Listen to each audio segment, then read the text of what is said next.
4월의 마지막 날 미라클 모닝입니다.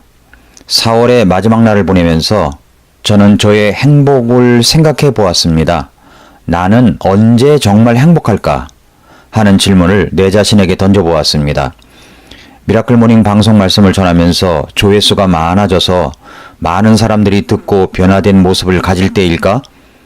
우리 교회가 부흥 성장하고 그래서 앉을 자리가 없어서 3부 4부를 드릴 때일까? 우리 교회당에 있는 건물과 땅을 구입해서 7층짜리 예배당을 지을 때일까?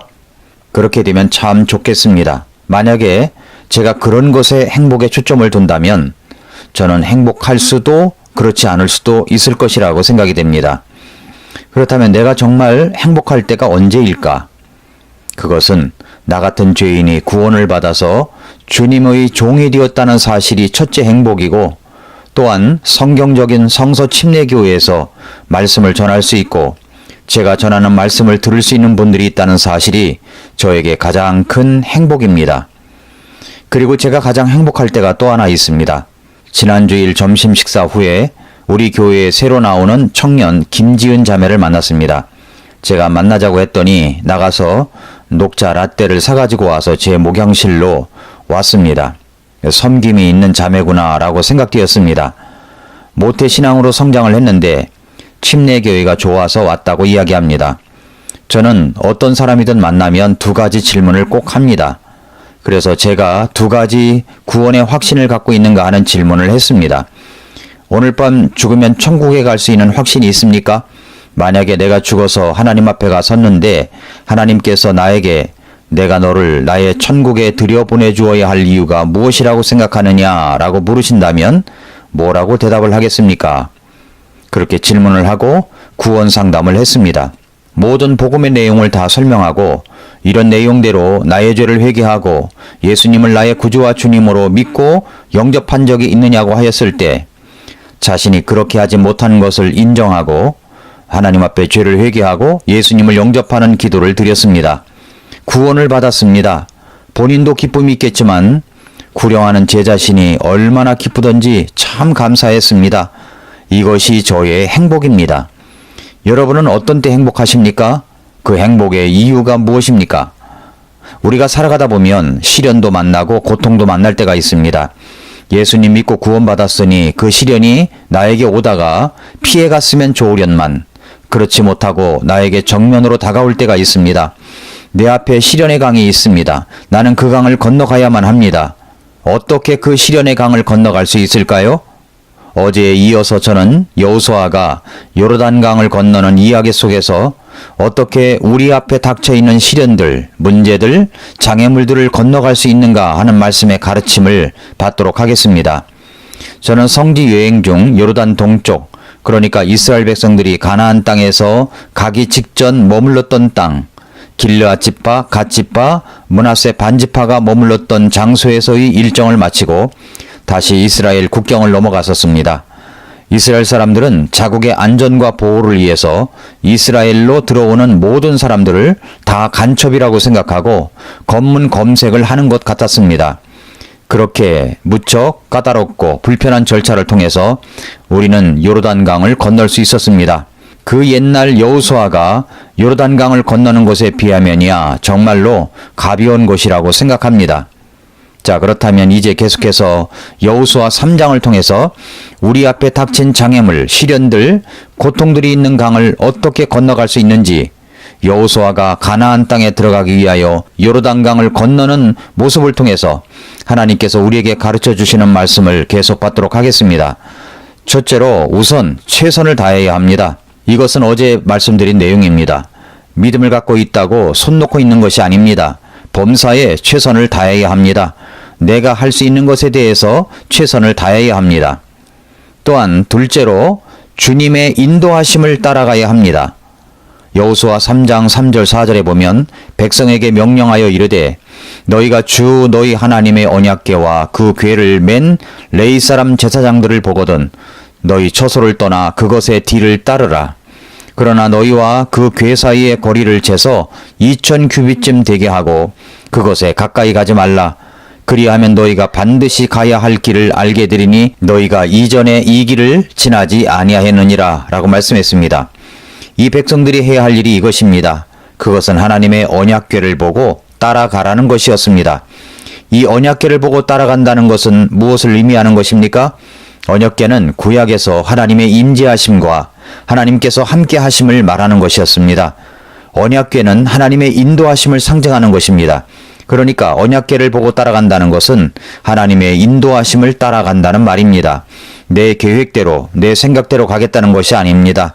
그것은 하나님의 인도하심만 보고 가겠다는 것을 말하는 것입니다. 항상 주님께 시선이 머물러 있어야 하는 것입니다. 항상 언약궤를 잘 보아야 합니다. 그래서 이렇게 말씀하십니다. 그러나 너희와 그 궤 사이의 거리를 재서 2000규빗쯤 되게 하고 그곳에 가까이 가지 말라. 그리하면 너희가 반드시 가야 할 길을 알게 되리니 너희가 이전에 이 길을 지나지 아니하였느니라 했습니다. 2000규빗을 두라고 말합니다. 2000규빗은 한 900m가량 떨어져서 언약궤를 보고 따라가라는 말입니다. 이스라엘 백성들의 무리는 너무나 많기 때문에 뒤엉켜 있으면 언약궤가 보이지 않을 수 있었습니다. 질서정연하게 언약궤를 따라가되 모든 사람이 다 볼 수 있는 거리를 유지하면서 걸어가라는 말입니다. 언약궤는 무엇을 말씀하시는 것입니까? 언약궤는 이스라엘 백성들에게 있어서 특별한 위치를 차지하고 있는 것입니다. 이는 법궤가 언약의 말씀 곧 십계명판을 보관하고 있으며 하나님의 왕좌를 상징한다는 사실에서 알 수 있습니다. 그러기에 무엇보다도 언약궤는 하나님의 임재를 상징하는 가장 귀중한 기구로 여겨졌습니다. 언약궤는 빛이신 하나님을 상징합니다. 언약궤는 이스라엘 시내산에서 여행할 때 3일길을 앞서갔습니다. 이 궤는 이스라엘의 레위 족속 중 고앗 자손들이 어깨에 메고 갔으며 이스라엘은 이 언약궤를 따라갔고 언약궤가 멈춰 서는 곳에 역시 이스라엘도 행진을 멈추어 섰습니다. 이런 의미에서 언약궤는 이스라엘 백성의 광야 여정을 인도하는 인도자의 역할을 했다는 것입니다. 이 언약궤가 성도의 길을 인도하시는 빛이신 하나님을 상징한다는 것을 보여줍니다. 하나님은 말씀을 통해서 밝은 빛으로 인도하시는 것입니다. 우리가 바른 길을 가려면 빛이신 하나님을 항상 바라보아야 합니다. 또한 언약궤는 말씀이신 하나님을 상징합니다. 언약궤는 하나님의 율법서인 십계명 돌판이 들어 있습니다. 이 판에 하나님께서 친히 십계명을 기록하셨습니다. 이 계명은 하나님의 사랑과 공의를 나타내는 대표적인 말씀입니다. 이 언약궤는 그러니까 하나님께서 말씀으로 친히 다스리심을 말씀하시는 것입니다. 그런 하나님의 언약궤, 말씀을 따라간다는 것은 내 자신을 의지하지 않고 주님의 말씀을 의지하고 따라가겠다는 선언인 것입니다. 여기서 우리는 말씀의 중요성을 깨닫게 됩니다. 또한 언약궤는 능력의 하나님을 상징합니다. 이스라엘 역사 속에 보면 그들이 위기를 만날 때마다 꼭 찾는 것이 있었습니다. 그것은 바로 언약궤였습니다. 언약궤를 앞세웠다는 말씀입니다. 요단강을 건너갈 때에도 언약궤가 앞장서 갔습니다. 여리고성을 정복할 때에도 언약궤가 가장 앞서 갔습니다. 우리도 신앙의 행진을 하고 있습니다. 예수님을 믿고 구원받았다면 우리는 이제 예수님을 바라보고 주님의 인도하심을 따라 걸어가야 합니다. 그런데 중요한 것은 내 생각과 내 신념을 가지고 걸어가라는 말이 아닙니다. 믿음을 갖고 걸어가야 하지만 바라보는 대상은 하나님이어야 합니다. 그 주님을 바라보고 따라가야 한다는 것입니다. 여기서 제일 중요한 것은 내 시선이 항상 주님을 따라가야 한다는 말씀입니다. 보이지 않는 주님을 따라간다는 것은 하나님의 말씀을 읽고 그 말씀을 공부하면서 그 말씀이 주시는 인도하심대로 따라가는 것입니다. 말씀을 읽으면서 직접적으로 말씀하시는 성령님의 음성을 성령님께서 깨닫게 해주시는 그 말씀을 들을 줄 알아야 합니다. 그래서 성경 공부도 필요한 것입니다. 그래서 성경을 읽어야 하는 것입니다. 뿐만 아니라 그것은 예배 중심 생활을 말하는 것입니다. 그리고 교회 중심 생활을 말하는 것입니다. 사랑하는 애청자 여러분, 하나님께서 우리를 인도하실 때 하나님의 말씀을 통해서 인도를 하십니다. 신비한 음성으로 하는 것이 아닙니다. 지금도 신비스럽게 말씀하시는 것이 아닙니다. 하나님께서 말씀하시고자 하는 그 모든 것은 하나님의 말씀 속에 다 들어 있습니다. 하나님은 이제 하나님의 능력과 축복을 교회를 통해서 전해주십니다. 교회의 중심적인 사람이 되어야 한다는 것은 너무나 중요한 원칙입니다. 내 앞에 닥친 시련의 강을 건너기 위해서 먼저 우리 자신이 최선을 다하십시오. 그리고 하나님의 인도하심을 따라 가십시오. 그렇게 할 때 우리는 내 앞에 있는 시련의 강을 건너갈 수 있습니다. 오늘도 미라클 모닝입니다.